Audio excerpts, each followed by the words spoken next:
Our coffee comes in these bags a lot of times. Our espresso comes in this big can right here. All the stores have containers like this, and they're airtight and sealed at all times. Big things with coffee is keeping air out, keeping sunlight out. You want it sealed. So with most of our bags, they have, like this one has a zip lock. So you can zip lock it and close. I can push the air out because they have a vent that air can go out, but it can't come in. So I'm going to get it really tight. I could also use a rubber band and rubber band it. This one right here, see the vent right there? There's a little vent in the front of it. After you've used this, you should take it, you should roll it up, get all the air, put a rubber band on it, and store it like that, so that it's airtight, sealed, and away in a cabinet. When you open these bags, most of these bags come with this little seal and zip deal, where you can pull this off. You can open up the bag, use the coffee, roll it back up, and then use this to hold it down so you don't have to use a rubber band. That comes with these black bags like this. This guy right here is our espresso. It is used over at Dowling Road as the beans hopper and holds the espresso beans on top of the grinder. Most of the other stores, it's just storage, and we take the beans from here and we pour it into the hopper. But something important to know with this is how to open it. There is instructions on the top, a tool that you must have right here. And basically all you're going to do is you're going to take this right here and you're just going to twist it. A lot of air will come out, and you want to let the coffee breathe for a little bit. And for Dowling Road, we would put an attachment on here and put it on top of the grinder. The other stores, I'm just going to take this, I'm going to fill up my hopper, and then I'm going to seal this right back. It has a white kind of O-ring or little seal on it right there. I don't like to take off because it keeps it airtight, and I can put it down here as storage, and it's just like the bag. It's airtight, there's no sunlight getting in, nothing along that nature.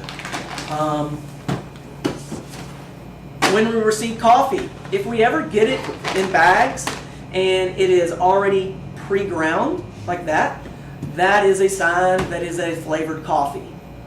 If you get a coffee that you think is flavored, but it's not ground, ask somebody, because our grinders in our stores, we do not grind flavored coffee.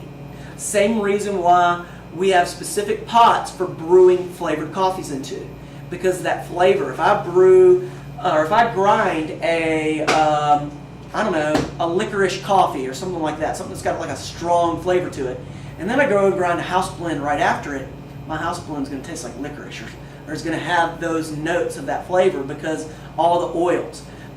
In flavoring coffee, all they're doing is they're taking, just say your house blend, and they have like syrups, like that.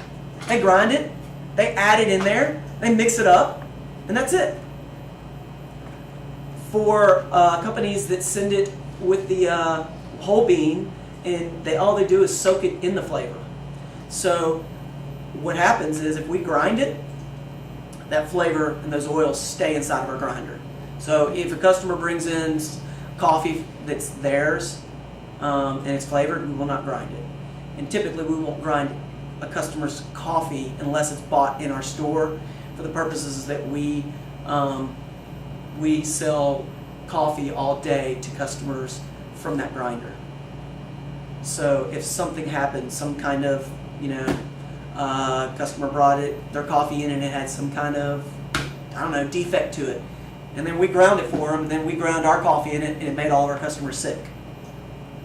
We don't know where that coffee came from. So unless it is purchased in our store, we will not grind it for them.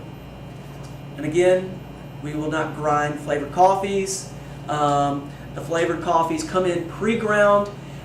If you get it by some chance and it's like chocolate chestnut and it's in bean form like this, go ask a manager, look, I'm pretty sure that this is flavored coffee. They didn't grind it for us. They would send it back to the office. Our office next door can grind flavored coffee. We have a grinder over there that's specifically for that, because we've had that happen a number of times. Anyway, so as far as storage though, please seal these back. It's just the same as the teas. Teas are the same exact way. Air, sunlight, those type of things hurt or can affect the quality of your beans. That's good crystal on that. In the bottom of here, a lot of times people will just, put it in there. Let me weigh it out. This stores 3 ounces. Nobody knows? Nobody works here. Doesn't say. I think it's 3. I'll do 3.2, that way it's a little bit.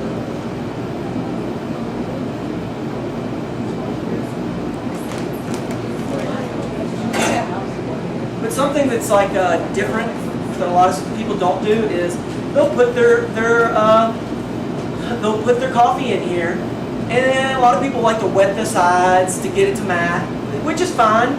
The main thing is making sure that there's no part of the filter that's hanging over. But something a lot of people don't do is shake to get the coffee to level out. A lot of times people are pouring it, and what is it? It's kind of mounding up, making like a, I don't know, a volcano or a mountain. And so, like in the espresso process, you need to flatten it out. That way more of it is exposed to the water. So I always say, look, just give it a little shake and make sure that it's kind of leveled out and flat. As far as the filter goes, for me, I don't wet it a lot of times. As long as there's no major part that's like hanging over, I don't ever have an issue. I always do check to make sure that after I brew that the filter didn't fall. Because if it falls, I have to rebrew the whole pot. There's no fixing that. If it gets grinds in it, that I can usually fix by draining the first cup. But other than that, if it's not done right, it's going into the trash. Something else is we should always flush out our pot. This store is a little bit different because they use this type. But most of y'all can pour water into the top of your coffee pot and let it drain out the bottom. And that is so that you wash out any grinds or any lingering flavor. A lot of it, and for me, I usually just have a plastic cup or some kind of cup, and I'll just do that, and I'll pour it in there and let it run through. With this, it's a little bit different. This is the only store with this pot, or kiosk has this. Everybody else does not. So, we should always, though, it's called flushing your pot. It's just making sure that any lingering grinds, anything lingering, I just got out of my pot. Another thing is, with a lot of them, cleaning your pot off. A lot of people don't wipe the pot down. Usually after I've started the brewing process and I've taken care of some other stuff, I'll come back and I will wipe down my pot and make sure that it is nice, pristine. So when it goes out, it looks nice. Because you walk into a store, it's like one of our big things. You walk in the front door. If your front door is really dirty and you're walking into a restaurant, that's kind of the start. Okay, front door is a little dirty. Coffee pots are really dirty. Spoons, those don't look very clean. Their overall perception is this is a dirty place.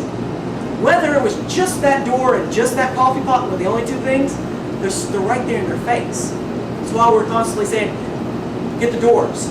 Get the front of the cases. Make sure the front of the cases look really nice because it's perception.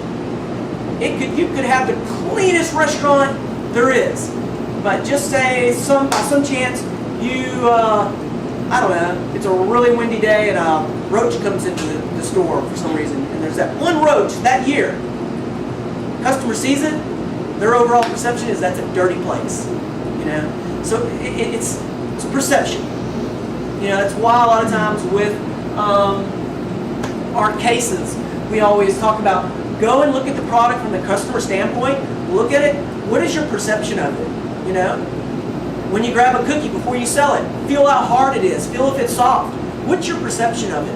Because if you have a bad perception of it, the customer probably will also. Therefore, don't sell them the cookie. Fix the product, whatever it needs to be done. Other things with the brew process. These machines have a ready light. This little green light right here will be lit up. And that lets you know that the boiler in here is full and it's to the proper temperature and you can brew. Some of our stores, we have two of these heads where I can brew 2 pots at once. I always say try and avoid that as much as possible because your boiler is not big enough to fill 2 full pots at the same time. So start one, let that one almost get complete, and then start your second one. Or start one, wait till the green light turns on, and then start your next pot. Because if you don't, you could have 2 things. Number one, you could have a pot not be full all the way, and it be about a quarter of the pot. It could be like a quarter less because the boiler didn't have enough water in it. So make sure that the green light is on. Other thing would be if you're brewing a pot of coffee and you don't have a label for it, grab a dry erase marker and make sure you write on there somewhere H for house, F for French, if it's dancing goat, a G, so that if you go to the restroom or you go run trash or something along those lines and I come over here and this pot's done, I don't have to play a guessing game and sit here, and try, it tastes a little nutty, got some good oak. No, I'm not going to be able to tell unless it's like a flavor pot. I mean, that's the only thing that, I can tell immediately that this is flavored just by the smell of it. But if it's like a French or a house, I mean, it can be a little difficult to tell unless you drink it every single day. So just make an F on there. Just make signify it in some form. Find the label, put it on the pot. A lot of our stores have timers on them. Some of them don't. Rule of thumb is if you don't have a timer on your pot, you should either on the label, on the back side of the label, Mid-County does, on the back side you could write the time and then you could put it on the pot so that whenever I come, I could grab it, look, okay, it's only been out 2 hours, we're still good. 3 hours, the pot needs to be changed out. That is our timeline. Does that mean that my house is right at 3 hours and I'm just going to pull it and dump it out? No. It means my house is at 3 hours. I need to brew a replacement house so that I can pour that one out. Because what's going to happen is I'm going to pull this house because it's at 3 hours and I'm going to pour it out. All of a sudden there's 10 people and they want their house. And these people don't want anything else but house blend. I've had house blend for 50 years. I want my house blend. It is like that. You cannot have a customer all day. That you couldn't give away a cup of house blend. You pour that thing out, and then you got 10 of them in line. It always happens like that. So that's why I say brew your replacement before you pull the one off the bar and you pour it out. Only exception would be if the pot's empty, what goods it can be out on the bar anyway. So for this guy right here, I'm going to put it, and for the stores that don't have warmer drawers like this one, we keep warm mugs up on top of the espresso machine like y'all should in y'all stores just in case you run out. If you run out of mugs in your warmer drawer out front, it's going to be the same thing. I came here because I like that warm mug. Well, guess what? I have a warm mug for you. It's on top of my espresso machine. Let me go grab it for you. Their total perception changes in how they feel. I got what I wanted. All this is a warm mug. But there's people like that. They come in, they're used to it, they're in a routine, especially older people. They get into a set routine. Don't mess with that routine. Make sure you give them that cup. I'll go ahead and grab a cup, and I didn't label this with the right label, but I'm just putting a label in there for make me feel warm and cozy. So I'll get y'all a cup, whoever wants one, and hazelnut cream. When we get our coffees in, there are some things that you'll notice with them. You'll have some beans that look a little bit maybe more oily than other beans that have got a gloss to them. I got a bag of French right here. You have some that have like a kind of a real dull look to them. That glossiness, that shininess, well, this, you can see it fairly well in this. This isn't terrible. That is all the good oils and everything that you want as far as a bean. That's it coming out. That's bad. That's when you get that film on the top of your coffee that's kind of like that chemical looking film. Sometimes that's those oils. They weren't actually in the bean. You know, they were on the outside. And so what happens is you lose some of that flavor. So you can a lot of times tell when a bean is over roasted and or if a bean is just old and it's been sitting for a long time. Beans that have been roasted for a long period of time are going to look more oily. Your French roast should look more glossy than your house blend or a light roast. And that's because as you're roasting, those oils and all that good stuff inside of it is kind of getting cooked out. With that said, a lot of people are unaware that, you know, our French roast has less caffeine than our house blend because of those oils that are coming out.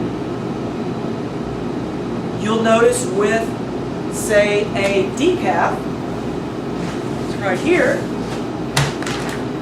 it is just as dark or as roasted as a dark roast as my French, but this has got a lot more little shine to it. It's a little glossier. I don't know if y'all can see from there at the light or not, but from where I'm standing, I can easily tell this is a lot more glossy. This is dull. It's dark, but it's dull. It's because all of those oils and everything were removed out of it prior to roasting because it's a decaf. I'll say this, no decaf is 100% decaf. You cannot decaffeinate a coffee 100%. Another tidbit is our decaf is a Swiss water decaf, meaning we use a non-chemical process in decaffeinating our coffee. Whereas about 90%, especially your gas stations, they use chemicals to decaffeinate those coffees. It's a Swiss water method that we use. Some other things is knowing the difference in grinds. With our grinds, you have like almost like a powder. And this is going to be your espresso grind. And if I'm going to hand this to you, you can kind of let everybody see. This is going to be our espresso grind.